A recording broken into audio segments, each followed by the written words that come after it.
গ্রাম গ্রাম এমন একটা শব্দ যেটার কথা শুনলেই মন এমনিতে শান্ত হয়ে যায়। গ্রামে নাই কোনো এমন কোনো দৃশ্য যেটা দেখলে মানুষের মন ভরবে না। যে কোনো মানুষই গ্রামে ভাল লাগে। শহরের মানুষ গ্রামে আসলে যেমন মনটা শান্ত হয়ে যায়, ঠিক তেমনি গ্রামের মানুষও শহরে গেলে দেখতে অনেকটা সুন্দর লাগে। তারা শহরের দৃশ্যগুলা উপভোগ করতে কিছুটা আনন্দ পায়, কিন্তু এই আনন্দটা ক্ষণিকের। আর গ্রামের আনন্দটা আপনার সারা জীবনের জন্য। যতই থাকবেন ততই ভালো লাগবে গ্রাম। গ্রাম কখনো অশান্তিকর লাগবে না। গ্রামে যতই থাকবেন আপনার মন এবং হৃদয় সব কিছুই শান্ত হয়ে যাবে। দিন দিন গ্রামের প্রতি একটা অদ্ভুত টান চলে আসবে। গ্রামের প্রতি ভালোবাসা আসবে না এমন মানুষ পৃথিবীতে খুবই বিরল।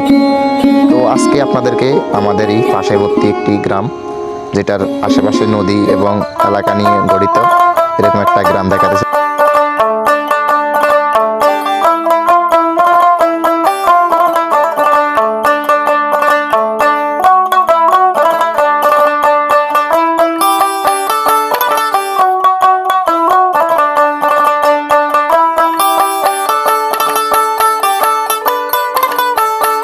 তো আমরা চলে এসেছি আজকে আমাদের এলাকার থেকে পাশের এলাকা। এটাও অনেক সুন্দর। আপনাদেরকে প্রথম ভিডিওতে আমরা গাবতলী ভ্রমণটা দেখিয়েছি।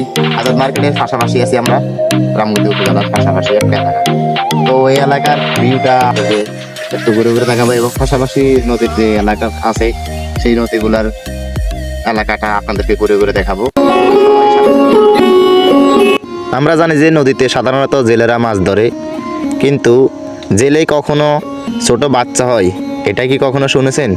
কিন্তু আজকের ভিডিওতে এমনই আজব কিছু ঘটনার সম্মুখীন হয়েছি আমরা যখনই ক্যামেরা নিয়ে সামনে এগোতে যাচ্ছিলাম, তখনই আমাদের সাথে যোগাযোগ হয় একটা ছোট ভাইয়ের সাথে, যেটাকে শিশুশ্রম বললে সারা যায়।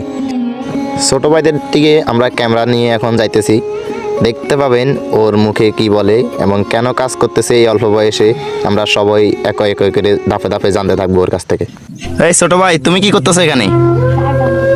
জাল টানতেছো? তোমার নাম কি? আরাফত। তো তুমি জাল টানে কি এখানে মাছ ধরো? ও আচ্ছা। তো তোমার আব্বু নাই? তুমি এই অল্প বয়সে মাছ ধরতেছো? আব্বু মারা গেছে?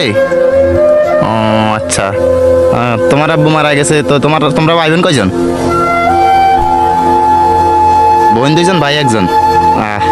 তো তুমি এই জাল টেনে কত টাকা ইনকাম করো? 200-250 টাকা? 200-250 টাকা দিয়ে তোমাদের কি সংসার চলে? কষ্ট হয়? ও ও আচ্ছা। তো তুমি পড়ালেখা করো না?